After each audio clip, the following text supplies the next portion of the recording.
Bom, pessoal, aqui é o professor Samuel, então a gente está continuando com a parte 2 da nossa videoaula de resolução do laboratório 3, que consiste na configuração de roteamento dinâmico.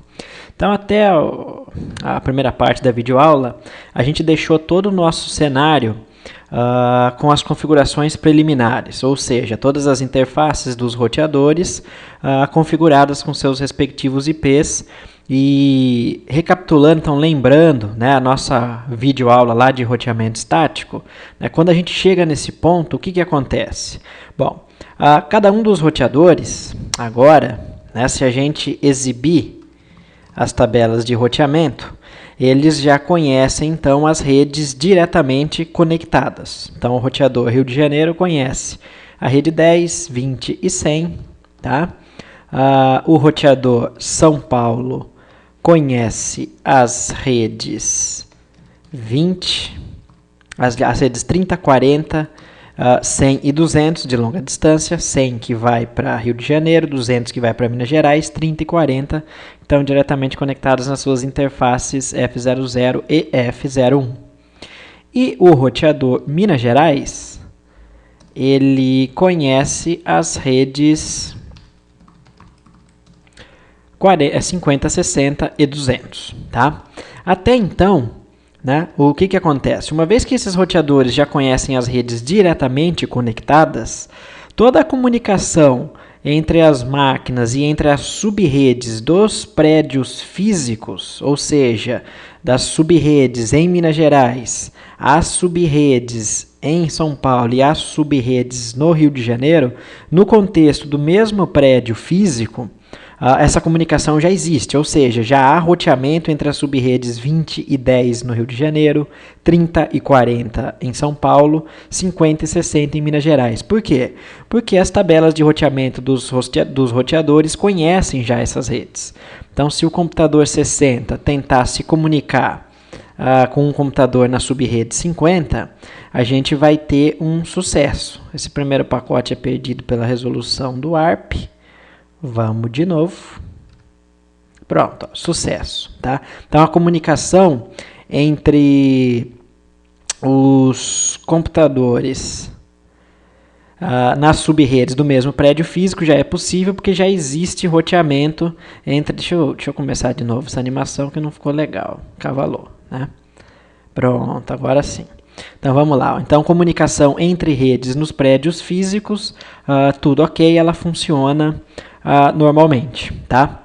O que acontece se um computador, por exemplo, numa sub-rede de Minas Gerais, tentar falar com um computador na sub-rede de São Paulo? Não vai existir comunicação. Por que não vai existir comunicação? Vamos visualizar esse processo. Então 61 quer falar com 42. O que vai acontecer? O sistema operacional, então, do computador 61 vai ver que o destino é numa rede que não é a rede local e ele vai despachar essa comunicação para o seu gateway, que é o roteador. Tá tendo a resolução ARP, vamos começar de novo. Pronto, de 60 para 40. Então, vamos lá. Auto Capture. Então, o que vai acontecer? O sistema operacional vai detectar que a rede é externa, não é a rede local, vai despachar isso para o gateway, só que o roteador de Minas Gerais vai consultar a sua tabela de roteamento e vai falar, opa, mas espera aí, eu não conheço a rede 40. Né? Então, ele vai devolver um reply, uma mensagem, dando uma satisfação para o host, falando, ó, essa rede 40 é inalcançável, eu não posso fazer esse roteamento para você. Tá? Então, para resolver isso, a gente vai precisar configurar o roteamento no nosso cenário. E a gente vai estar trabalhando, então, com 3 dos protocolos de roteamento mais usados no mercado, que é o RIP, o SPF e o EIGRP. Na realidade, os protocolos de roteamento mais usados no mercado são o EIGRP, que é proprietário da Cisco, e o ASPF. Mas o RIP a gente trabalha com ele antes até do que os outros, porque como ele trabalha com aquela métrica simples, que é o salto, vai ficar depois muito fácil da gente analisar essa métrica na tabela de roteamento e enxergar os saltos e as rotas dentro do contexto do protocolo RIP, tá bom? Então, lembrando que o cenário foi configurado com sub-redes da rede mestre no 7216. O RIP é um protocolo Class Full, que trabalha com as classes padrões. O OSPF é um protocolo Classless, que não tem noção de classes padrões, portanto a gente pode usar qualquer máscara variável sem problema nenhum, mas também a gente vai ter que informar isso explicitamente. E o AgeRP é Classless, mas por padrão seu comportamento é Class Full. Tá ok? Bom, então vamos começar com a configuração propriamente dita do roteamento. Tá? Então a gente vai começar aqui no roteador do Rio de Janeiro. Então reparem que até o momento essa é a nossa tabela de roteamento, a gente só tem rotas diretamente conectadas. Tá? Lá na videoaula de roteamento estático, para descobrir as outras redes, a nossa estratégia era adicionar as redes que o roteador não conhecia. Aliás, essa é uma observação extremamente importante. Né? Qual é a principal diferença de configuração do roteamento estático para o roteamento dinâmico? No roteamento estático, a gente olhava para as redes que o roteador não conhecia. Então, nesse cenário aqui, o roteador não conhece as redes 30, 40, 50, 60, 200, no contexto do Rio de Janeiro, e a gente adicionava essas redes manualmente. Tá? Então, a estratégia de configuração de roteamento estático consiste em adicionar as redes que o roteador não conhece. E por que eu estou enfatizando isso? Porque quando a gente vai para o roteamento dinâmico, essa estratégia se inverte. Então, como agora existe um software, um programa, que é o protocolo de roteamento dinâmico em execução, que vai estar constantemente trocando mensagens com os roteadores vizinhos, ou seja, os roteadores agora vão estar conversando para aprender rotas, a gente não precisa mais informar as redes que a gente não conhece, porque o protocolo vai aprender isso para a gente. Mas a gente tem que avisar para os roteadores vizinhos quais redes a gente quer que participe do contexto do roteamento através de um anúncio. Então, reparem que a estratégia é exatamente a inverso. No roteamento estático, a estratégia é adicionar as redes que o roteador não conhece. No roteamento dinâmico, a estratégia é anunciar, divulgar as redes que a gente quer que os roteadores vizinhos conheçam e coloquem, insiram nas suas tabelas de roteamento. Ok? Naturalmente que esse processo de comunicação entre os roteadores vizinhos consome mais recursos dos roteadores, consome mais processamento, né, e consome também mais banda, mais recursos da rede propriamente dita, porque a gente vai ter mais mensagens trocadas entre os roteadores. Por exemplo, o RIP, que é o primeiro protocolo de roteamento dinâmico que a gente vai configurar, ele troca suas tabelas de roteamento em todas as interfaces através de um broadcast de 30 em 30 segundos. Então, o roteador Rio de Janeiro, quando a gente rodar o RIP nele, ele vai despachar em todas as suas interfaces a sua tabela de roteamento para que o roteador vizinho tenha ciência dessa tabela. O roteador São Paulo vai fazer a mesma coisa, de 30 em 30 segundos, ele vai despachar suas tabelas de rotas para os roteadores vizinhos. E o Minas Gerais é a mesma coisa. Só que quando o roteador São Paulo despachar a sua tabela de rotas para o roteador de Minas Gerais, ele já vai ter recebido a tabela do Rio de Janeiro, aprendido essas rotas, logo ele vai encaminhar uma tabela completa. E o roteador do Rio de Janeiro vai aprender que ele pode chegar nas redes do Rio de Janeiro, aliás, o roteador de Minas Gerais vai aprender que ele pode chegar nas redes do Rio de Janeiro através do roteador de São Paulo. Ok? E essa vai ser a dinâmica, então, do roteamento dinâmico. Esses três roteadores vão estar se conversando a todo momento. Lembrando que nesse cenário, pessoal, a gente vai trabalhar aí as configurações mais básicas de roteamento dinâmico. Tá? O objetivo nosso é anunciar as redes e fazer a comunicação, o roteamento funcionar em todo o nosso cenário. Mas, por exemplo, eu comentei com vocês que, via de regra, né, o protocolo de roteamento dinâmico ele despacha suas tabelas de roteamento de tempos em todas as interfaces. Se a gente olhar para esse cenário, né, vamos pegar um exemplo aqui, o roteador do Rio de Janeiro. Faz sentido ele despachar sua tabela de roteamento para o roteador de São Paulo, porque ele é um vizinho, adjacente. O roteador São Paulo tem interesse nessa tabela de roteamento. Mas despachar essa tabela nas interfaces Fast e Ethernet não faz sentido, porque eu não tenho outros roteadores aqui embaixo. É só desperdício de banda. E tem algumas configurações mais avançadas de roteamento em que a gente, por exemplo, diz para o nosso roteador que a gente quer que determinadas interfaces sejam passivas, ou seja, não troque informações de roteamento nessas interfaces. Mas a gente não vai estar trabalhando essas configurações mais avançadas, porque a gente está trabalhando o roteamento no nível do CCNA, que é a primeira certificação da Cisco. Quem tiver curiosidade e quiser ver um pouco mais de algumas das configurações avançadas, no laboratório 14 do meu livro, eu trabalho algumas configurações avançadas de roteamento dinâmico com o SPF. Daqui a pouco eu já falo um pouco mais disso também com vocês, tá ok? Mas então vamos lá, a gente vai fazer a configuração do RIP, propriamente dito. E vocês vão ver que configurar o roteamento dinâmico no seu formato mais básico é bastante fácil, tá? É bastante simples. Então a gente vai entrar em modo de configuração, tá? E para configurar os protocolos de roteamento dinâmico, a gente vai entrar num novo submodo de configuração que a gente não tinha usado até então, que é o submodo de configuração de roteamento. E a palavra, o comando, para entrar nesse submodo de configuração é router. Eu vou colocar uma interrogação aqui só para vocês verem. Ó. Quando a gente digita router interrogação, vão aparecer os protocolos de roteamento dinâmico que o nosso roteador suporta. Normalmente os roteadores suportam mais protocolos do que os que estão aparecendo aqui. Aqui o Packet Tracer é um software simulador, então ele trabalha com alguns poucos protocolos, tá ok? O primeiro deles que a gente vai usar, então, é o RIP. Então, para configurar o RIP, a gente digita router RIP para entrar em modo de configuração de roteamento do RIP. E até aqui a gente subiu uma instância, uma execução do programa do protocolo RIP. Tá?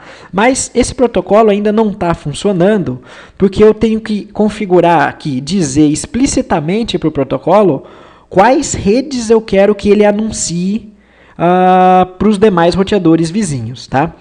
Via de regra, né, num primeiro momento, a gente quer anunciar todas as redes, porque a gente quer comunicação total entre todas as redes. Mas eu poderia, por exemplo, no meu cenário, não querer que a subrede 172.16.10 participasse do processo de roteamento. Tá? Então é por isso que não basta subir o RIP, né, que ele não vai, por padrão, anunciar todas as redes. A gente tem que informar quais redes a gente quer. E o comando para informar quais redes a gente quer anunciar para os roteadores vizinhos é o network, tá? Seguido da rede que eu quero anunciar. Via de regra, né, a gente deveria anunciar individualmente cada uma das nossas redes.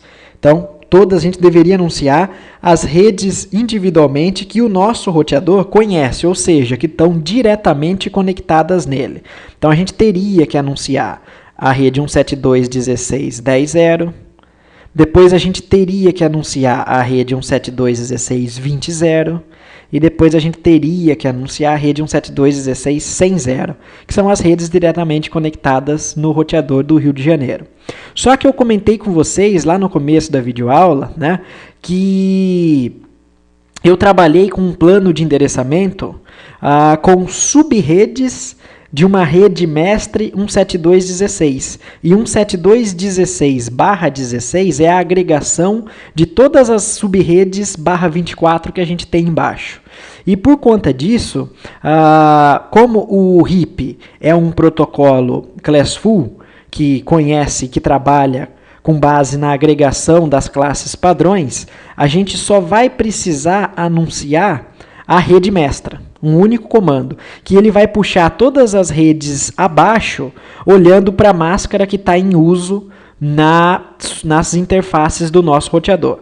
Tá? Então ele vai olhar para a máscara nas interfaces do roteador, vai ver que são todas 24, e a gente precisa fazer um único anúncio. O que a gente não poderia fazer num protocolo classful seria usar máscaras diferentes. Por exemplo, /24 numa rede local, /30 no ponto a ponto. Tá bom? Esse é o comando. A partir daqui a gente está anunciando todas as interfaces que possuem subredes dentro da rede mestra 172.16. Logo, o RIP está funcionando por padrão, anunciando as suas tabelas de roteamento nas interfaces F00, F01 e S00. Só isso. Esses são os dois comandos necessários para configurar o RIP. Tá? Um outro comando importante que a gente vai usar bastante daqui para frente é um comando para visualizar quais protocolos de roteamento estão em execução no nosso roteador. E esse comando é o Show IP Protocols. Olha lá, quando eu digito então Show IP Protocols depois que a gente configurou o RIP, a gente recebe então como informação que o RIP está em execução no nosso roteador, tá? Que ele está trocando atualizações, ou seja, ele está trocando sua tabela de roteamento de 30 em 30 segundos. A próxima troca vai acontecer em 17 segundos, tá? Outras informações aqui, quais são as interfaces envolvidas no roteamento, qual é a rede, a sua distância administrativa, e a gente já vai falar disso daqui a pouco. Bom, o RIP está em execução no roteador de São Paulo. Mas se a gente olhar para a nossa tabela de roteamento, ela não mudou em nada até agora. Tá? O roteador do Rio de Janeiro não aprendeu nenhuma rede. Por que ele não aprendeu nenhuma rede? Porque até então, o RIP está ativo no roteador do Rio de Janeiro e ele está mandando as tabelas de roteamento para todas essas interfaces que a gente configurou. Mas o roteador vizinho não está mandando informação nenhuma para ele, ou seja, ele não está aprendendo nada de novo que ele já não saiba no seu contexto local. Mesmo o roteador São Paulo, né, se a gente olhar para a tabela de rotas dele agora, mesmo o RIP já estando ativo do lado do Rio de Janeiro, ele não está aprendendo nada de novo também. Por quê? Porque ele não está configurado para executar o RIP. Então, ele não está aceitando nenhuma mensagem RIP. Vamos olhar, então, o Show IP Protocols do roteador São Paulo. Olha lá, vazio a saída, né? A saída vazia. O que isso quer dizer? Quer dizer que ele não está rodando protocolo de roteamento nenhum. Tá, ok? Então, a gente vai agora fazer as configurações do RIP. É exatamente a mesma coisa, o mesmo procedimento, tá, pessoal? Router RIP, Network 172.16.00. A gente salva, pronto, está configurado. E a gente vai subir o RIP também no roteador de Minas Gerais. E depois que a gente fizer isso, já é para a gente ter conectividade total entre as nossas redes, entre as nossas sub-redes, no contexto da interrede, porque o RIP vai ser responsável por trocar as informações de rota entre todos os roteadores. Então vamos lá, 16.00, prontinho, salva. Configuração está feita. Então, vamos visualizar, vamos enxergar qual é o resultado que a gente tem até agora, né? No roteador do Rio de Janeiro, eu vou usar um Show IP Route para exibir a saída da tabela de roteamento. Olha lá a diferença agora, né? Antes a gente tinha somente as rotas diretamente conectadas. Agora apareceram rotas referentes a todas as outras sub-redes que existem na nossa interrede. E a gente não configurou nada estaticamente como no laboratório de roteamento estático, né? Então agora o nosso roteador conhece a rede 30 e 40, que fica em São Paulo. Ele conhece a rede 200, que é a longa distância entre São Paulo e Minas Gerais. E ele conhece as sub-redes 50 e 60, que estão em Minas Gerais. Tá, ok? Então, olha que interessante. O roteador do Rio de Janeiro aprendeu que ele chega nas sub-redes 30, 40, 50, 60 e 200 através do IP 172.16.102 na saída da interface serial. Então, vamos olhar o que é isso. Ele chega em todas essas sub-redes saindo na sua interface serial através do IP de próximo salto 172.16.100.2, que é a interface do seu roteador vizinho. Tá? Então, se ele quiser falar na rede 172.16.50, ele vai encaminhar o pacote para o seu roteador vizinho. Tá? Ele vai falar, eu preciso chegar nessa rede, eu sei que você sabe como chegar nessa rede. E quando esse pacote chegar para o roteador São Paulo, por sua vez, ele vai fazer o mesmo processo. Ele vai consultar a sua tabela de roteamento. Tá? Vamos olhar para a tabela do roteador São Paulo. E vai falar, olha, eu sei chegar na rede 50 e 60 através do próximo salto 172.16.200.2. O que é isso? É a interface serial do roteador de Minas Gerais. E, por sua vez, quando o pacote chegar no roteador de Minas Gerais, ele vai saber que as sub-redes 50 e 60 estão diretamente conectadas na sua interface. Então, reparem, né? O roteamento dinâmico, literalmente, aliás, o roteamento como um todo, em qualquer contexto, ele funciona jogando a peteca para os roteadores vizinhos. Tá? Eu não sei chegar na rede 50, mas você deve saber, porque eu tenho uma entrada na minha tabela de rotas que fala que eu chego na rede 50 através de você. Então, ele despacha essa informação para o roteador de São Paulo. O roteador São Paulo, se não tiver essa rede diretamente conectada, ele despacha para o vizinho e assim sucessivamente. Então, reparem que o roteador do Rio de Janeiro não sabe se a rede 50 está no prédio de São Paulo ou no prédio de Minas Gerais. A única coisa que ele sabe é que ele chega nessa rede através dessa interface do seu roteador vizinho. Então ele empurrou, ele jogou a peteca e daqui para frente o roteador vizinho que trate essa situação. Tá ok, pessoal? Muito bem. Então vamos voltar a analisar a tabela de roteamento, que agora surgiram outras informações importantes, tá? Eu comentei com vocês na videoaula de roteamento estático e no começo da videoaula, né, que no contexto do roteamento dinâmico a gente tem dois parâmetros que ficam entre colchetes nas entradas aprendidas dinamicamente, e mesmo nas entradas estáticas, quando a gente configurou lá o roteamento estático, que vocês têm que entender, e agora chegou a hora da gente trabalhar esses conceitos. O que são esses valores, né? Então a gente vai começar primeiro pela métrica após a barra. Tá? O que é então esse valor que está aparecendo depois da barra? Esse valor é o custo da rota, ou seja, o quão custoso é para o roteador chegar até essa rota, chegar até determinado destino. E por que esse parâmetro vai ser importante? Porque, eventualmente, o roteador pode saber chegar numa rota de destino através de vários caminhos possíveis. E aí ele tem que ter um critério para determinar qual desses caminhos, quais dessas rotas ele vai escolher, né? Todo roteador tem tem como componente seu, né, uma estrutura de dados interna que chama FIB. A FIB é a Forwarding Information Base. O que é essa FIB? Ela é uma estrutura de dados que armazena todas as rotas, todos os caminhos que um roteador conhece para chegar num dado destino. Tá? Mas a tabela de roteamento, que é essa daqui que está aparecendo para a gente, ela não mostra todos os caminhos possíveis. A tabela de roteamento, por padrão, ela escolhe somente o melhor caminho e instala aqui nessa tabela de roteamento, o roteador instala na tabela de roteamento somente o melhor caminho a partir de todos os caminhos que existem na sua FIB. Tá? Então, o roteador sempre vai escolher um único caminho para cada destino. Dependendo do protocolo de roteamento que você usa, você pode optar por usar mais de uma rota para fins de disponibilidade, de balanceamento de carga, mas esse não é o comportamento padrão. O comportamento padrão de todo protocolo de roteamento dinâmico é optar sempre pela melhor rota. E o que é a melhor rota? A melhor rota vai ser determinada pela categoria do protocolo, como a gente estudou lá conceitualmente no começo da videoaula, né? Para o RIP, a sua métrica consiste basicamente, né, num único valor, que é a quantidade de saltos até ele alcançar o dado destino. Tá?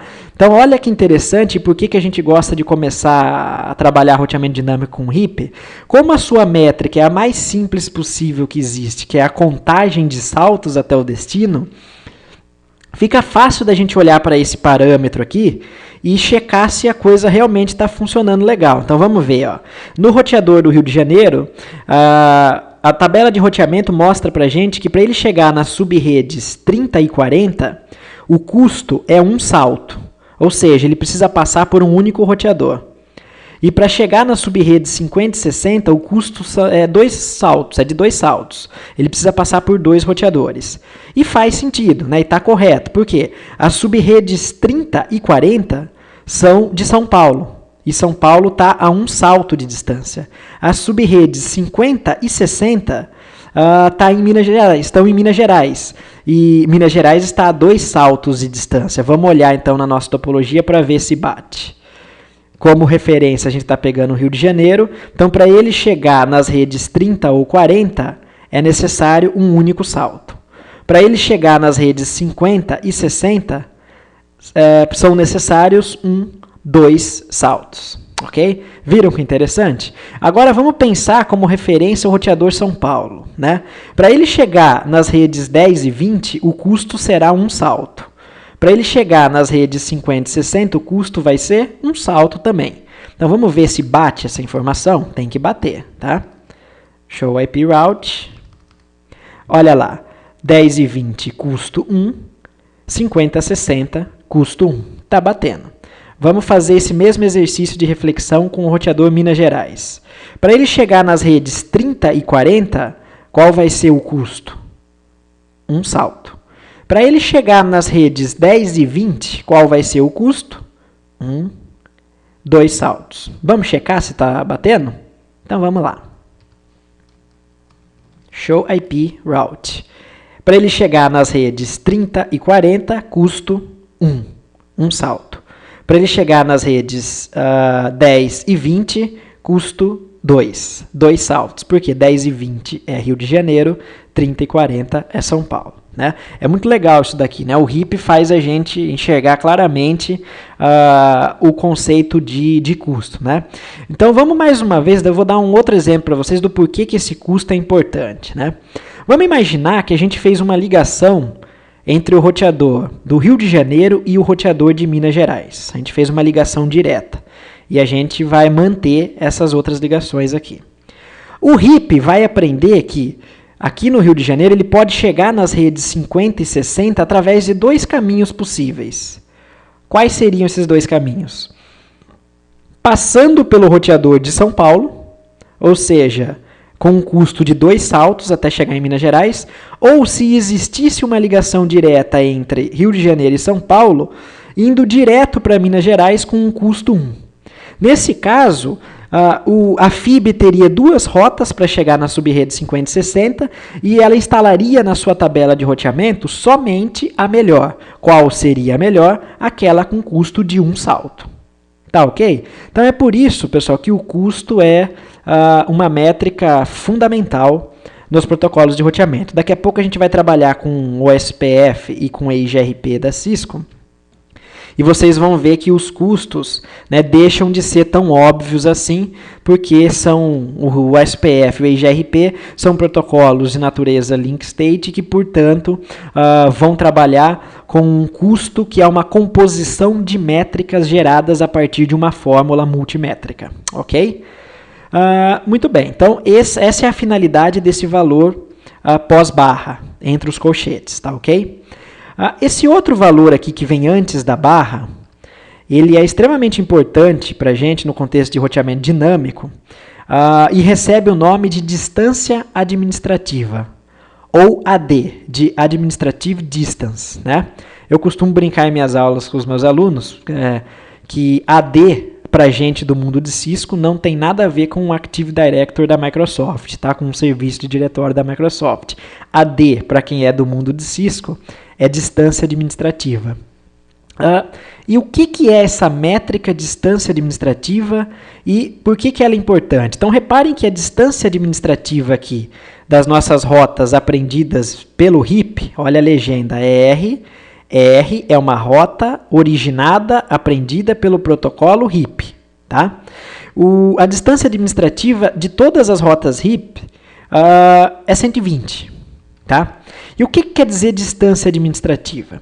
A gente vai ver daqui a pouco, a gente vai configurar, né, que um roteador, e num ambiente em que tem vários roteadores, a gente pode ter múltiplos protocolos de roteamento em execução simultaneamente. E não necessariamente precisam ser múltiplos protocolos de roteamento. A gente pode ter múltiplas origens de aprendizado de uma rota. Por exemplo, o roteador do Rio de Janeiro pode aprender uma rota para a rede 20 através... A rede 20 está diretamente conectada. Vamos pegar outro exemplo. Ele pode aprender uma rota para a rede 30, para a subrede 30, através, por exemplo, de uma execução do protocolo RIP, de uma outra execução de outro protocolo de roteamento dinâmico, por exemplo, o SPF, a gente vai fazer isso daqui a pouco, e através de uma entrada estática. Então, são múltiplas origens de rotas, né, de aprendizados distintos. E precisa existir um outro critério, além do custo, para determinar qual das rotas vai ser escolhida, né? Qual rota originada por qual protocolo, por qual origem é mais adequada. Mas, professor, por que a gente não pode continuar olhando para o custo, né? O custo já não fala qual rota é melhor? O custo entre distintos protocolos de roteamento e entre origens distintas, por exemplo, uma rota estática, ele é diferente. Tá? Ele não bate, ele não segue o mesmo padrão. Então, por exemplo, a gente viu que o HIP calcula o seu custo a partir de quantidade de saltos. Então, os valores vão ser 1, 2, 3, até o seu limite de saltos, que é 15. Aliás, com limite restritivo para redes de grande porte, diga-se de passagem. Tá? Agora, outros protocolos de roteamento, por exemplo, o SPF e IGRP, eles, como não trabalham de maneira tão simplista assim e usam uma composição de métricas, uma função multimétrica para gerar esse custo, a gente vai ver daqui a pouco que o custo desses protocolos são valores maiores, né? Valores bem diferentes, 60, 128, 164, 100 mil, enfim, vai mudar bastante. E a lógica, a premissa de cada um deles não é diferente. Né? Aliás, é diferente. Então, eu não posso falar que o custo 1 do HIP é melhor do que o custo 128 do SPF. Tá? A gente não pode partir desse princípio. Então, no contexto de um mesmo protocolo de roteamento, o que vai determinar a escolha de uma rota, quando a gente tiver várias rotas para um mesmo destino, é o custo, que é esse valor que vem depois da barra. No contexto de múltiplas rotas aprendidas por diferentes origens, por diferentes protocolos de roteamento dinâmico, é a distância administrativa que vai determinar isso. E a distância administrativa é um valor que vai de 0 até 255. 0 são rotas diretamente conectadas, ou seja, aquelas preferíveis, valores menores são preferíveis. 255 são rotas desconhecidas ou inalcançáveis. Né? Agora a gente vai precisar olhar para essa tabela que eu tinha comentado com vocês no começo da videoaula. O que é essa tabela? Essa tabela traz para a gente todos os valores padrões de distância administrativa dos protocolos de roteamento dinâmico, né, e de outras origens. Por exemplo, todas as rotas diretamente conectadas são identificadas pela legenda C na tabela de roteamento e tem distância administrativa igual a 0, ou seja, sempre será a melhor rota. Né? O que é óbvio, afinal, se a rede está pendurada fisicamente, diretamente conectada no meu roteador, obviamente que esse é o melhor caminho. Não pode existir um caminho melhor do que aquele fisicamente conectado. Reparem que o iOS da Cisco, né, ele privilegia o administrador, ou seja, ele parte do princípio de que tudo aquilo que foi configurado manualmente pelo administrador é mais confiável, é mais importante, é melhor do que tudo aquilo que foi aprendido automaticamente através dos protocolos de roteamento dinâmico. Então, toda rota estática, por padrão, tem distância administrativa igual a 1. Claro que esses valores padrões podem ser alterados. Tá? Eventualmente você pode criar uma rota estática de backup de uma rota dinâmica, de um HIP, de um SPF, e para evitar que a rota estática seja preferida, a gente aumenta esse valor. Tá? Mas isso está além do escopo do que a gente vai fazer na videoaula de hoje. Tá bom? A gente não vai estar manipulando os valores padrões, a gente vai manter esses valores padrões. Então, o que é importante? Essa tabela inteira, via de regra, ela é importante, mas o que é o mais importante para a gente aí no contexto básico do roteamento dinâmico que vocês têm que saber? Rotas diretamente conectadas têm distância administrativa igual a 0, e isso não aparece como informação na tabela de roteamento. Rotas estáticas têm distância administrativa igual a 1. Rotas HIP têm distância 120. OSPF 110 e EIGRP 90, que são os 3 protocolos que a gente vai configurar. E não é por acaso que eu estou começando pelo HIP, daí eu vou partir para o OSPF e por fim eu vou para o EIGRP. Por quê? Depois que eu tiver configurado o nosso ambiente aqui com o HIP, aliás, nosso ambiente já está configurado com o HIP, né? Depois que a gente fizer os testes de comunicação, eu vou partir para a configuração do OSPF com vocês, tá? Só que eu não vou desativar o HIP para começar de novo o SPF. Eu vou manter o HIP configurado. E vocês vão ver que imediatamente quando as vizinhanças entre os roteadores falando o SPF começarem a se estabelecer, as mesmas rotas que já existiam na tabela de roteamento via HIP vão ser aprendidas via o SPF e o roteador vai optar por substituir as rotas HIP pelas rotas OSPF. Por quê? Porque no critério distância administrativa, rotas OSPF são preferíveis, porque o OSPF é um protocolo de roteamento dinâmico melhor do que o HIP. tá ok? E depois, quando eu for configurar o EIGRP, a gente vai fazer a mesma coisa. Eu vou manter o ASPF e o RIP em execução, então a gente vai manter 2 protocolos de roteamento dinâmico em execução. E a gente vai configurar o EIGRP e a gente vai ver que as rotas via EIGRP vão ter preferência e vão ser instaladas na tabela de roteamento dinâmico, de roteamento dos roteadores, em substituição às rotas OSPF. Por que eu vou fazer isso com vocês?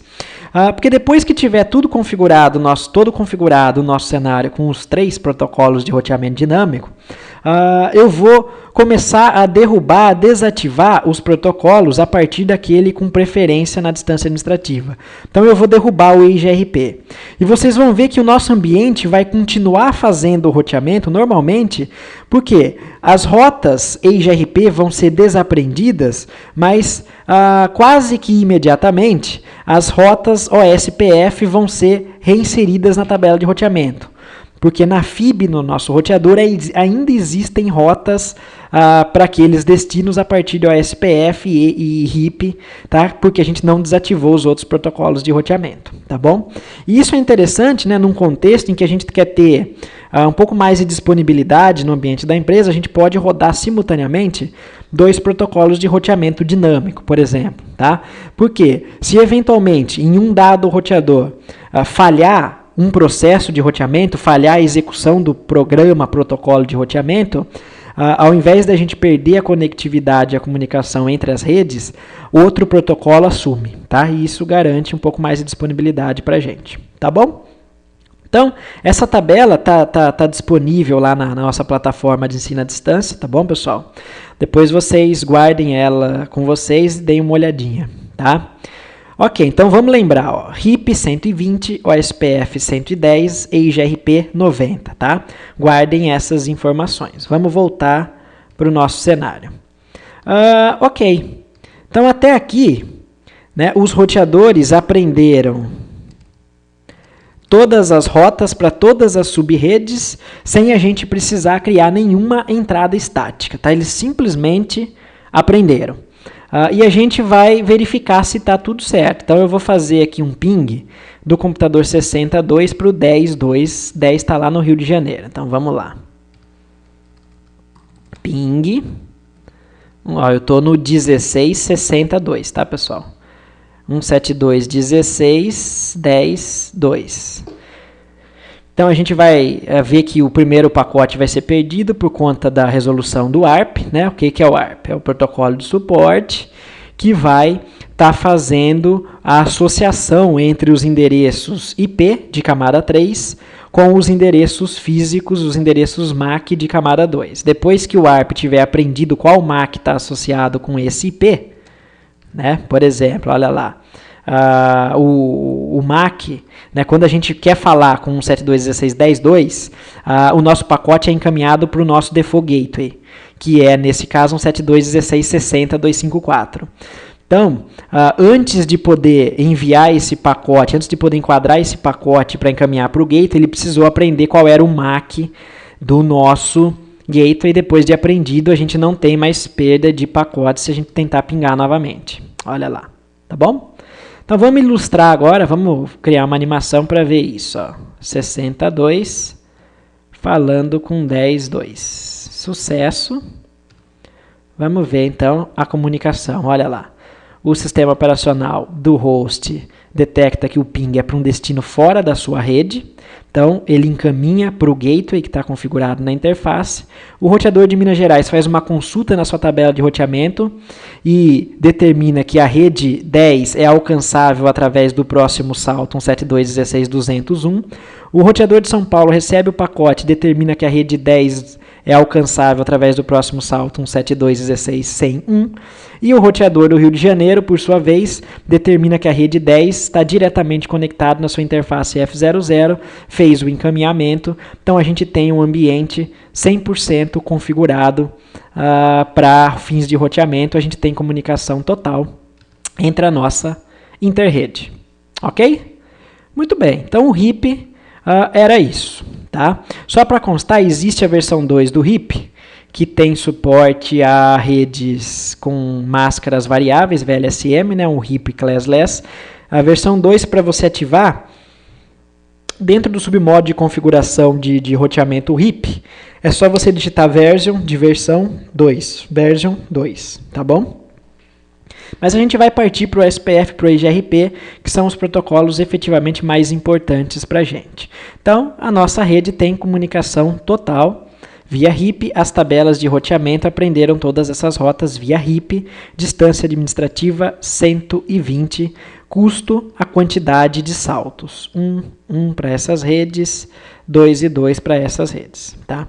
Então, reparem que a tabela de roteamento do roteador Rio de Janeiro conhece as rotas que não estão diretamente conectadas através do RIP. Agora, o que a gente vai fazer? A gente vai configurar o segundo protocolo de roteamento dinâmico, que é o OSPF, tá? Cuja distância administrativa é 110. O OSPF é definitivamente o protocolo de roteamento dinâmico mais utilizado no mercado, porque ele é um protocolo bastante completo, ele é um protocolo bastante poderoso, tem um desempenho excelente, ele é um padrão aberto que qualquer fabricante pode implementar nos seus equipamentos. Então, se a sua empresa tem roteadores híbridos, né, tem um ambiente multivendor com roteadores Cisco, Juniper, Alcatel, qualquer outro que seja, é possível estabelecer uma vizinhança OSPF, porque o OSPF é um padrão da indústria, tá bom? E o OSPF, a gente vai estar fazendo hoje, pessoal, as configurações básicas, tá? Mas ele é um protocolo de roteamento dinâmico muito poderoso. E ele tem várias configurações que a gente não vai explorar. Quem tiver curiosidade de conhecer algumas dessas configurações, consulta lá o Laboratório 14 do livro de laboratórios, que lá eu exploro algumas dessas características do SPF. Tá ok? O SPF é um protocolo link state que trabalha da seguinte maneira, né? Ele vai criar dentro dos roteadores várias tabelas com informações que ele vai armazenar, informações da topologia da rede. Então ele vai aprender a topologia da rede. O RIP não faz isso, o RIP não aprende a rede. O RIP simplesmente despacha, troca suas tabelas de roteamento nas interfaces que participam do roteamento. E cabe ao roteador vizinho aceitar essas informações. Tá? O SPF, por sua vez, todos os roteadores envolvidos no roteamento armazenam neles a informação, o desenho, né, a topologia, eu falo desenho, mas isso é figurativo, são informações de linha de comando. Né, a topologia da rede. E por isso que ele tem um desempenho também muito legal, porque ele já conhece a topologia da rede. Mas, por outro lado, embora o desempenho de roteamento seja legal, ele é um protocolo de roteamento dinâmico que consome muitos recursos do processador do roteador. Por quê?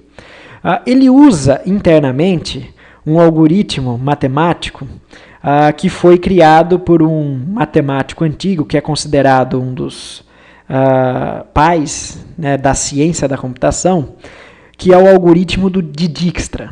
Tá? E só para vocês terem ideia, né, como o Dijkstra foi um baita de um cientista da computação, ele criou esse algoritmo numa época que não existia computador. É até engraçado isso, né? E ele criou o algoritmo por trás da matemática que envolve rotas, que envolve caminhos. Tá? Quem aqui estudou ciência da computação provavelmente estudou estrutura de dados, e em estrutura de dados estudou o grafo. Né? E o grafo é totalmente baseado na matemática do Dijkstra. Tá? Só para vocês terem uma ideia, né, GPS que vocês usam com frequência, ele funciona totalmente em cima de estruturas de dados do tipo de grafo, com a matemática do Dijkstra. E tudo que usa rotas de alguma forma pode usar essa matemática, inclusive o roteamento dinâmico. O OSPF, então, com frequência, de tempos em tempos, ele aplica essa matemática do Dijkstra, né, faz todos os cálculos de rota em cima da topologia que ele vai atualizando frequentemente. E por conta disso, ele vai consumir bastante recursos do processador do roteador. Para amenizar o custo do cômputo dessas informações no OSPF, ele é um protocolo de roteamento dinâmico hierárquico. O que quer dizer isso? Né? Você pode, no OSPF, criar o conceito de áreas que a gente chama. Quando a gente trabalha com uma única área, que é o que a gente vai estar fazendo hoje, até mesmo porque o nosso cenário é pequeno, todos os roteadores que estão nessa mesma área necessariamente têm o conhecimento total da topologia da rede. E quanto maior for essa rede, pior fica o desempenho, maior fica o comprometimento do processador do roteador, porque é muito custoso manter tabelas grandes e aplicar a matemática do Dijkstra em tabelas grandes, porque vai existir muito cálculo. Tá? Então, quando a rede é muito grande, tem bem mais do que 3 roteadores, é recomendado que a gente trabalhe com o conceito de múltiplas áreas lógicas. Tá? No SPF sempre vai existir uma área principal, que é a área 0. Tá? Sempre tem que existir roteadores na área 0, que é a área principal. E quando a gente trabalha com uma única área, que é o que a gente vai fazer nesse cenário, essa área necessariamente tem que ser a área 0. Tá? E aí a gente tem que ter outras áreas que tem que estar diretamente ligadas na área 0, que é o backbone da rede. E qual que é a vantagem de dividir o cenário em áreas? A vantagem é a seguinte: se a gente tem 10 roteadores na nossa rede e a gente divide esses roteadores em 2 áreas, né, vamos falar aí pegando 5 e 5 roteadores, um exemplo grosseiro, tá, pessoal? Só para vocês ilustrarem. Só para ilustrar isso para vocês entenderem. A gente não precisa mais fazer com que todos os roteadores tenham ciência de todos os 10 roteadores e todas as ligações entre todos os 10 roteadores. Cada roteador, né, cada área, vai fazer com que todos os roteadores dentro daquela área tenham as mesmas informações topológicas. Então, quanto mais áreas a gente cria, menores ficam essas tabelas topológicas dos roteadores OSPF, por isso que em ambientes grandes a gente tem que usar esse recurso de criar múltiplas áreas. Mas não é o caso desse cenário. Mais uma vez, quem quiser explorar esse recurso, entender isso melhor, dá uma olhadinha no laboratório 14 do livro, que lá tem um cenário com múltiplas áreas. Tá ok? Muito bem. Então a gente vai agora partir para a configuração do OSPF propriamente dito. Tá? E reparem que o processo de configuração não é muito complicado. A gente vai usar o router, né, para entrar em submodo de configuração de roteamento, e a gente vai chamar o OSPF. A diferença para o RIP é que agora a gente vai informar um número. Tá? E o que é esse número? É um número de processo. Tá? Quem estudou sistemas operacionais sabe que processo representa a instância de um programa em execução. E vocês devem saber, né, que tanto lá no Linux como no Windows, vocês têm lá os gerenciadores de tarefa que mostram para vocês todos os processos, todas as aplicações em execução e trazem um número que a gente chama de PID, né, que é o Process ID, que é o número que identifica cada um desses processos para o sistema operacional. Com o OSPF, a gente vai precisar informar esse número, porque a gente pode rodar múltiplos processos OSPF dentro de um mesmo roteador. Tá bom? Então, esse número aqui pode variar de roteador para roteador, não precisa ser o mesmo, ele só é representativo no contexto local. Tá? Então, o nosso processo OSPF, a gente vai anunciar as redes diretamente conectadas no roteador Rio de Janeiro. Reparem que agora eu não posso mais anunciar só a rede mestre, a agregação 172.16.00, porque o OSPF é um protocolo de roteamento dinâmico classless. Ele não conhece classes padrões. Tá? Então, a gente tem que informar explicitamente cada uma das redes. Então, no caso do Rio de Janeiro, a rede 10, a rede 20 e a rede de longa distância 100. Tá bom? E aí, a gente tem que trazer aqui aquele número que seria a máscara de rede. Só que no OSPF, a gente não vai usar a máscara de rede. A máscara de rede seria essa daqui, ó. Mas a gente não vai usar a máscara de rede. O que a gente usa junto com o SPF é um valor que é uma máscara diferente que a gente chama de máscara coringa, ou Wildcard Mask. Tá? E a Wildcard Mask não é a máscara de rede. Ela tem mais funcionalidades que a máscara de rede. Em segurança, a gente estuda um pouco mais disso. Mas vamos trabalhar um pouco o conceito do que é essa máscara de rede. Deixa eu só abrir um editor de texto aqui qualquer. Né?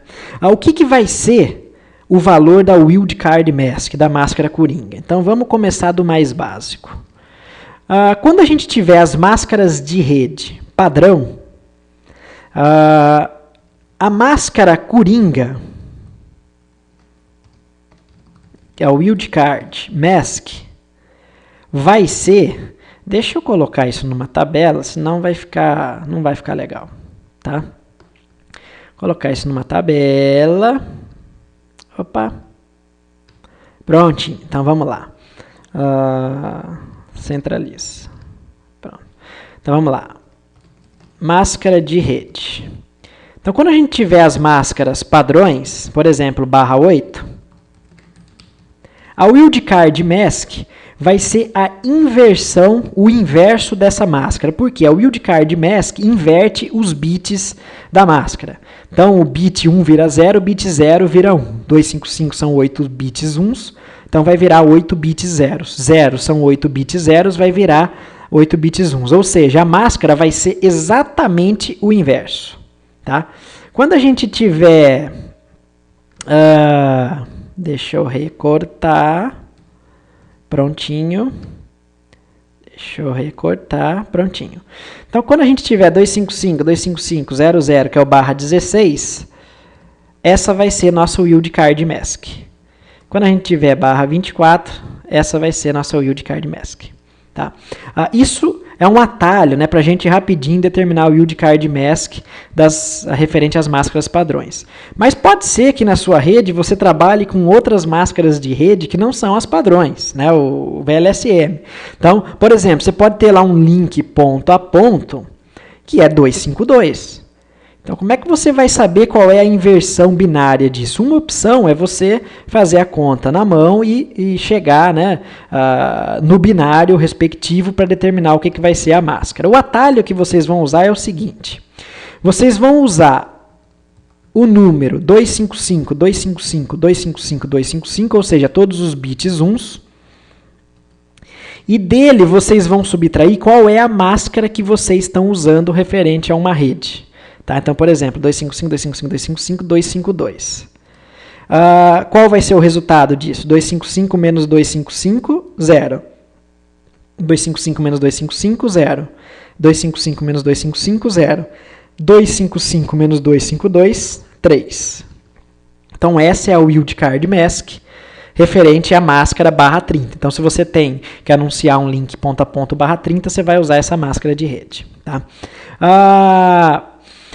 Claro que eu não espero que vocês dominem isso, né, com essa aula relâmpago de Wildcard Mask. Quem tiver dúvida nesses conceitos, eu recomendo que busque por materiais complementares. Tá? Mas só para vocês terem ideia do porquê que existe essa Wildcard Mask, né, do porquê que ela é útil, né? Lembre-se que ela não é a máscara de rede. Tá? Ela é muito útil em segurança, por exemplo, quando a gente quer permitir ou negar o tráfego para determinados hosts de uma subrede, não para a subrede total. Então, por exemplo, você tem lá uma rede 192.168.10.0, tá? /24, você quer permitir o acesso para todas as máquinas com endereços de 1 até 127 e você quer negar a outra metade. Tá? A Wildcard Mask, que referencia os primeiros 126 hosts, é a máscara 0.0.0.127. Por quê? Quem estudou subnet, né, se você pegar a máscara 255, 255, 255, 128, ela seria uma /25. Com /25, você está contemplando duas subredes, a 0 e a 128. A 0 com hosts de 1 a 126.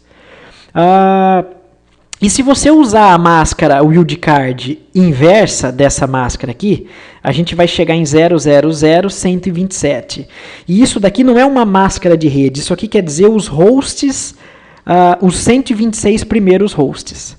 Então ela é flexível nesse sentido. Mas para fins de roteamento, normalmente a gente vai querer que ele se aplique para toda a nossa rede, né, para a rede como um todo.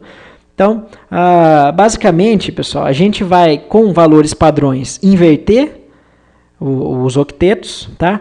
E com valores não padrões, a gente vai pegar a máscara de rede e subtrair isso de 255.255.255, ok? Aula relâmpago, hein, pessoal? Bom, voltando lá para o que interessa para a gente. Não quero salvar isso.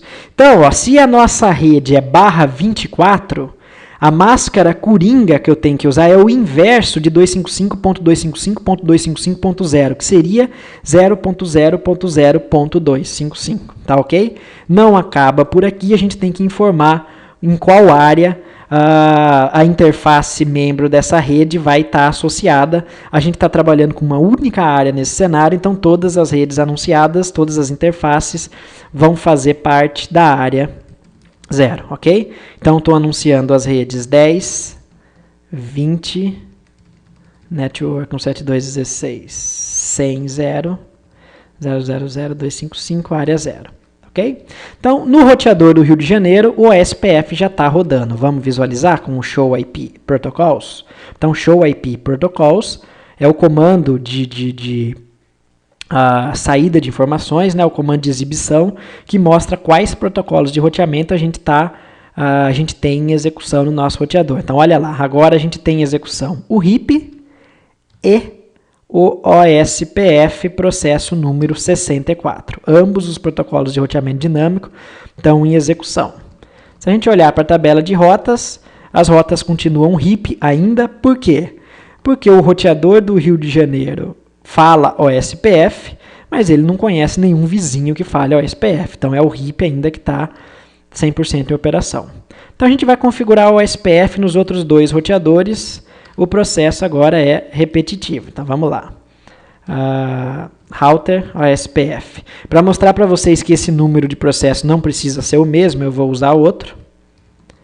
A gente vai anunciar as redes 172.16.30.0. /24 na área 0, 16.40.0 na área 0, 100.0 na área 0. Olha o que aconteceu. Cortou aqui o meu comando, mas olha o que aconteceu. Quando a gente ativou o OSPF na área 0, na interface referente à subrede 100, e essa é a interface serial 00 do nosso roteador São Paulo, ou seja, que está pareada com o roteador do Rio de Janeiro, já existia uma instância OSPF em execução no Rio de Janeiro. Logo, imediatamente, a gente recebe uma mensagem de que foi estabelecida uma vizinhança OSPF entre os roteadores São Paulo e Rio de Janeiro, tá ok? Então vamos continuar. Tinha faltado eu anunciar a subrede 200 de longa distância até Minas Gerais. Prontinho, está configurado, vou salvar. Vamos olhar para a tabela de rotas do nosso roteador do Rio de Janeiro. Olha lá, reparem que algumas rotas agora são OSPF e outras são RIP. Por quê? O roteador Minas Gerais, que conhece as redes 50 e 60, ainda não está falando OSPF. Então, não existe conversa entre Minas e São Paulo via OSPF. No roteador São Paulo, que está pareado, tem uma adjacência, uma vizinhança OSPF com o roteador... no roteador do Rio de Janeiro, que já existe uma vizinhança OSPF com o roteador de São Paulo, reparem que as rotas para as redes 30 e 40 de São Paulo já foram aprendidas via OSPF. Olha a distância administrativa do OSPF aqui. E imediatamente essa rota, que tem melhor distância administrativa, porque ela é menor, substituiu as rotas que estavam conhecidas pelo RIP. Tá? E olha aqui o custo da rota para o OSPF. O OSPF usa outros critérios, né? Isso é um número decorrente de uma função matemática, tá? Que no caso do OSPF, basicamente é o inverso da banda do link.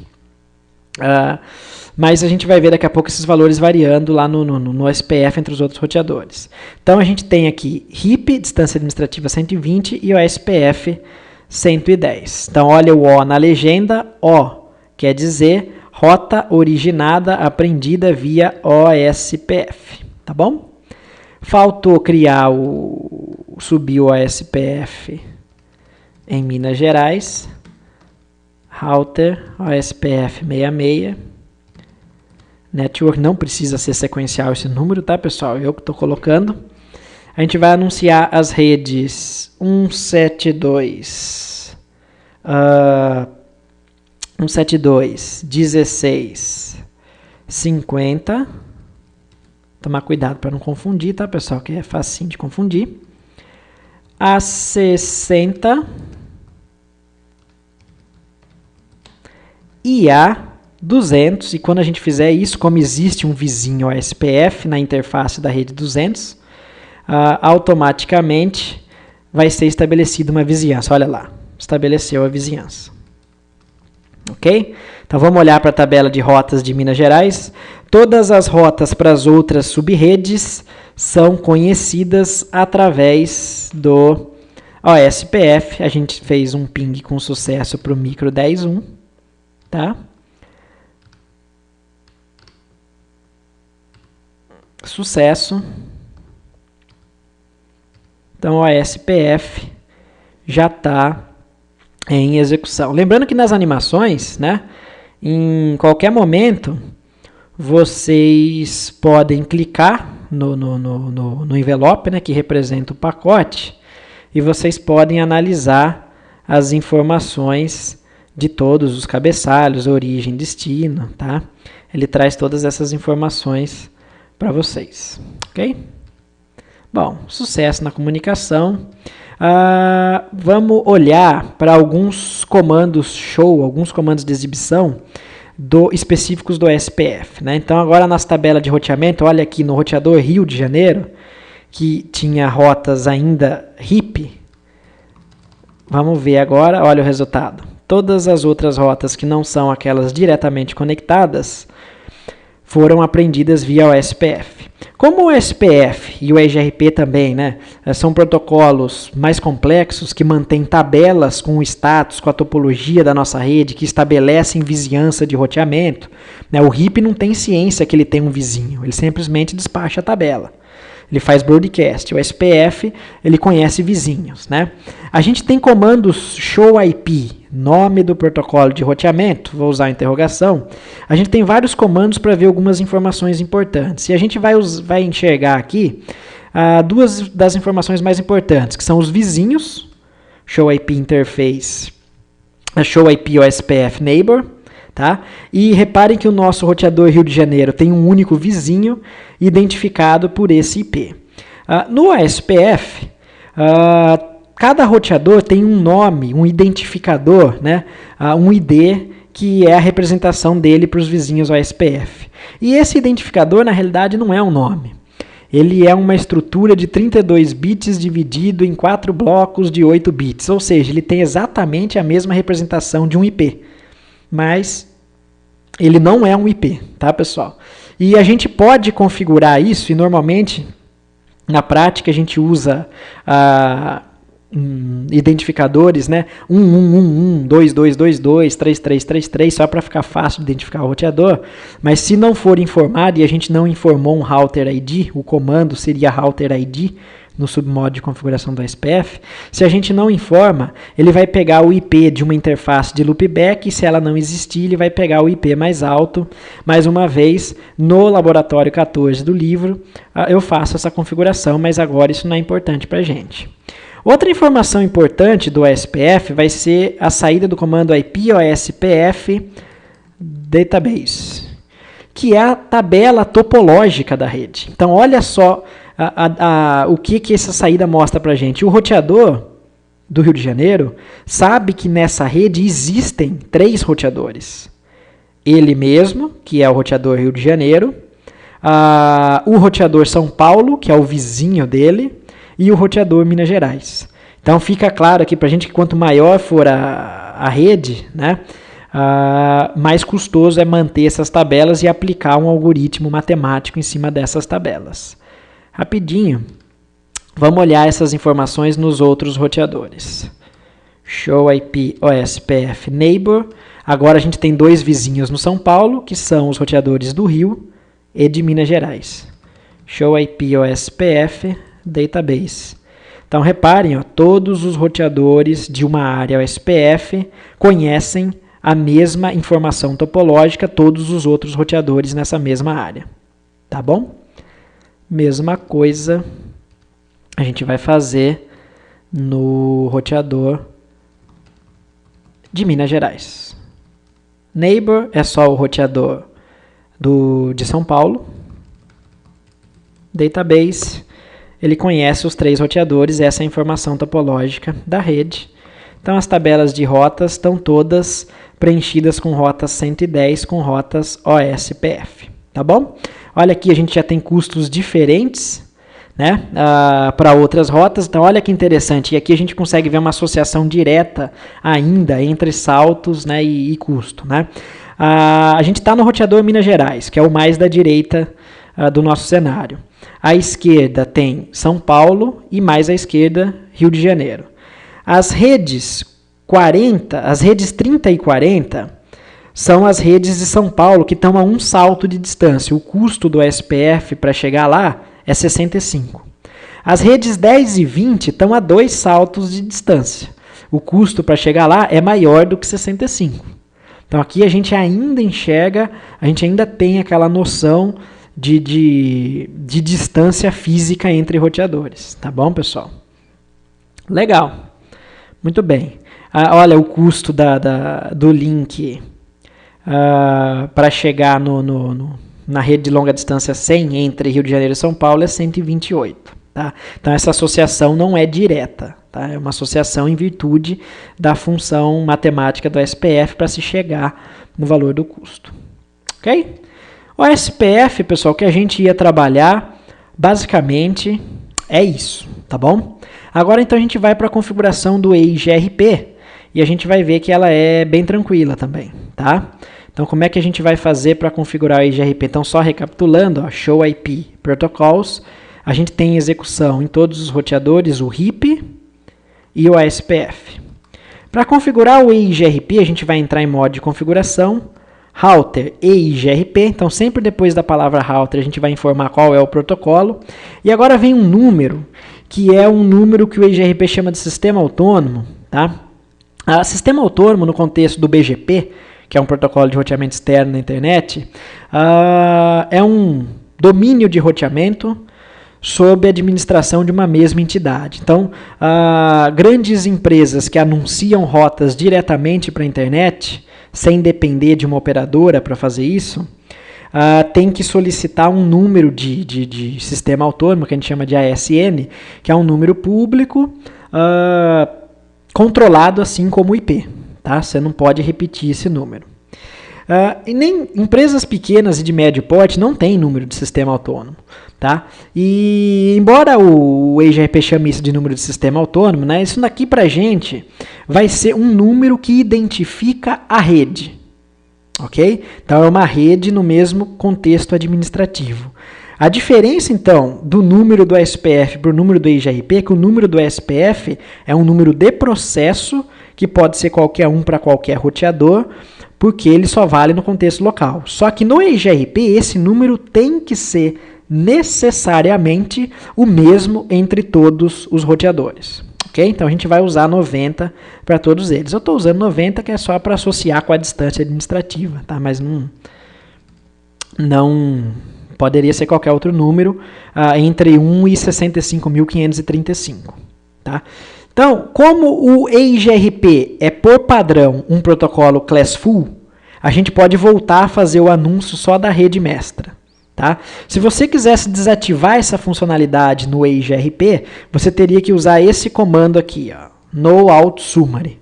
Para mim é interessante usar a sumarização nesse cenário, então eu vou manter para não ter que anunciar as rotas individualmente. Pronto, o EIGRP está configurado. Vamos visualizar? Show IP Protocols.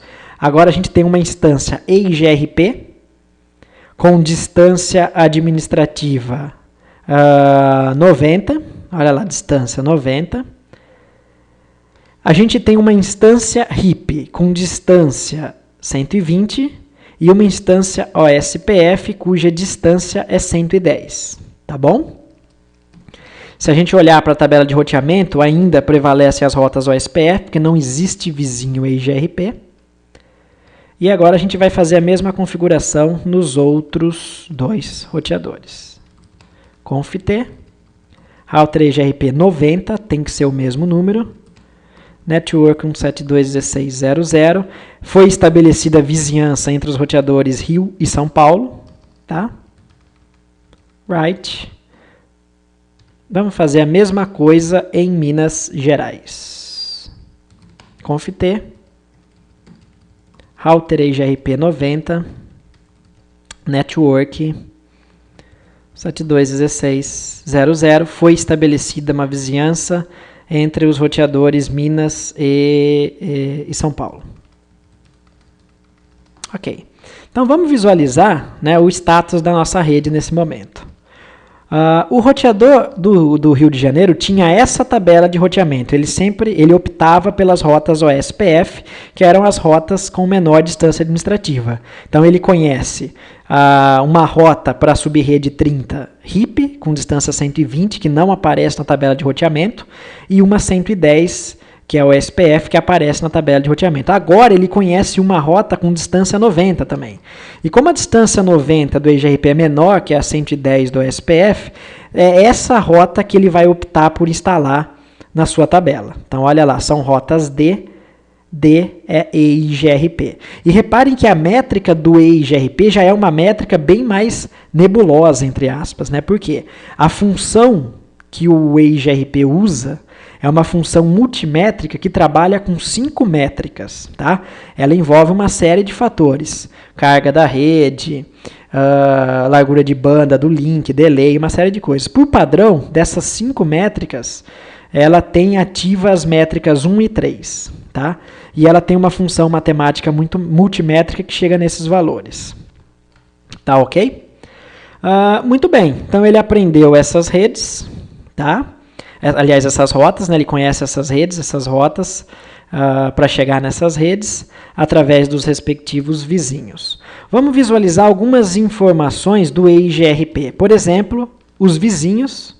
Então, o vizinho do Rio de Janeiro é o roteador São Paulo. E vamos olhar para a sua tabela topológica, para a sua topologia. Olha lá, ele conhece todas as redes, né? Já vem, essas redes ficam previamente armazenadas nas suas tabelas. Não é o objetivo nosso, mas só comentar rapidinho com vocês, né? Esse P, sempre que na frente das rotas da topologia EIGRP aparecer a letra P, isso quer dizer que está tudo certo, as rotas estão todas alcançáveis, está tudo em ordem com os protocolos, com o protocolo de roteamento. Quando esse valor tiver A de active ou Q de carry, quer dizer que alguma coisa está errada na rede. E isso daqui gera muita confusão nos alunos, né, quando eles estão estudando lá, por exemplo, para o CCNA, que isso é conceito de EIGRP, que é cobrado e o aluno tem que conhecer. Porque o P é passivo, o A é ativo, então para estar certo teria que estar ativo, o aluno pensa, mas não é assim, né? O P quer dizer que a rota aprendida previamente se mantém ativa e que está tudo em ordem, então o protocolo de roteamento dinâmico pode ficar quietinho que está tudo certo. Quando essa rota se perde, quando a comunicação para chegar nessa rota se perde, o protocolo de roteamento EIGRP tenta encontrar caminhos alternativos para instalar na tabela de roteamento o mais rápido possível. E ele começa a entrar em modo ativo, ele começa a trabalhar mais. Então, quando vocês observarem que uma rota não está P, isso é um indicativo de problema no contexto do EIGRP. Claro que isso envolve uma série de conceitos, né? A feasible distance, feasible successor, uma série de coisas que a gente não vai estar detalhando aqui, que o objetivo nosso é a resolução do laboratório. Tá bom, pessoal? Ok. Então, EIGRP está configurado. A nossa rede já está totalmente baseada em EIGRP. Tá? Olha lá. Todas as rotas aprendidas. Mesma coisa em Minas Gerais. Então, a gente já está terminando a videoaula. Antes disso, deixa eu mostrar para vocês, né, o porquê que às vezes é interessante a gente ter múltiplos protocolos de roteamento rodando no mesmo roteador. Nesse ambiente nosso, todos os roteadores estão executando simultaneamente o RIP, com distância administrativa 120, o SPF 110 e o EIGRP 90. Então, o que eu vou fazer? Eu vou simular uma falha no EIGRP desse roteador, derrubando o EIGRP. E vamos ver qual vai ser a reação disso na rede. Tá? No router EIGRP 90. Lembrando que no iOS da Cisco, a palavra no precedendo um comando é a sua negação. É como normalmente se desativa as coisas. Tá? Pronto. Matei o EIGRP. Show IP Protocols. Existe uma instância RIP e uma instância OSPF nesse roteador. Só. A tabela de rota dele, do roteador Minas, agora só conhece rotas OSPF, porque ele está aprendendo essas rotas do OSPF do seu roteador vizinho. Tá? Se a gente não tivesse outros protocolos de roteamento rodando, nem o OSPF, nem o RIP, as redes das outras unidades de São Paulo e do Rio ficariam inalcançáveis para o roteador de Minas Gerais. Então, por isso que às vezes é interessante ter outros protocolos de roteamento dinâmico. Agora, olha que interessante o que vai acontecer em São Paulo. Tá? Então, ele conhecia rotas somente via EIGRP. Olha agora. As rotas para subredes 10 e 20 que estão no Rio de Janeiro, em que existe uma vizinhança EIGRP, se mantém EIGRP, porque a distância administrativa é menor, elas são preferíveis. As rotas para as redes 50 e 60 que ficam do lado de Minas, que não roda mais EIGRP, são OSPF. Tá ok? Eu vou desativar o EIGRP em todos os roteadores. São Paulo e Rio. Modo de configuração. No router EIGRP 90. Morreu. Então, a gente só tem OSPF no nosso cenário. Olha lá, tá? Só OSPF. Então, a gente voltou para o estágio anterior. Agora, o que eu vou fazer? Aqui, no meu roteador Minas Gerais, aliás, eu vou fazer no meu roteador São Paulo, para bagunçar os dois lados. Eu vou derrubar o OSPF. Então, ele vai perder a vizinhança OSPF com os dois vizinhos. Conf-T, no router OSPF, esse é São Paulo, era 65 o número de processo. E reparem que se a gente exibir a tabela de rotas, sumiram todas as rotas. Ué, professor, mas você falou que o RIP está em execução, então as rotas RIP deveriam substituir e deveriam assumir, fazer parte dessa tabela de roteamento. Cadê as rotas RIP que eu não estou vendo? Né? Bom, Show IP Route de novo. Opa, apareceu. Por que no primeiro Show IP Route não apareceu e no segundo apareceu? Tempinho aí para vocês pensarem. Vocês têm 3 segundos. 2, 1. Bom, a resposta é a seguinte. Lembra que eu falei para vocês que o RIP não estabelece vizinhança, não mantém topologia da rede, ele é muito simplório, ele funciona com base em quantidade de saltos. O limite da quantidade de saltos do RIP é 15, o que é inviável, impraticável para uma rede de grande porte. Né? E essas tabelas do RIP são trocadas via broadcast de 30 em 30 segundos. Então, quando o SPF caiu no roteador intermediário, o RIP, a gente teve que esperar o tempo do RIP trocar as tabelas de roteamento entre os roteadores das pontas de Minas e do Rio de Janeiro para o roteador de São Paulo. Enquanto não se passou, né, não terminou esse tempo de 30 segundos para os roteadores das pontas mandarem a tabela de rotas para o roteador de São Paulo, ele não sabia da rota RIP, porque o RIP fica mandando as rotas de 30 em 30 segundos, mas ele não estava utilizando essas rotas, ele estava utilizando outras. E esse tempo de aprendizado de rotas decorrente do processo de queda de um protocolo ou da desativação e reativação de um protocolo é o que em roteamento a gente chama de convergência, tá bom? Então a gente teve que esperar o tempo de convergência. E numa rede de grande porte, ficar 30 segundos fora do ar pode ser bastante problemático. Então reparem que por eu ter eliminado o SPF no roteador intermediário, não existem mais rotas OSPF. porque eu não tenho mais vizinhança par a par, tá bom? Então, rotas RIP, show IP route, todas as rotas RIP, show IP route, olha lá o roteador falando que perdeu a vizinhança, a adjacência, o SPF, todas as rotas RIP. Tá ok, pessoal? Bom, com isso, então, a gente encerra a resolução do laboratório 3, que consistia na configuração de roteamento dinâmico. Tá ok? Então, tchau, tchau, um abraço, até a próxima.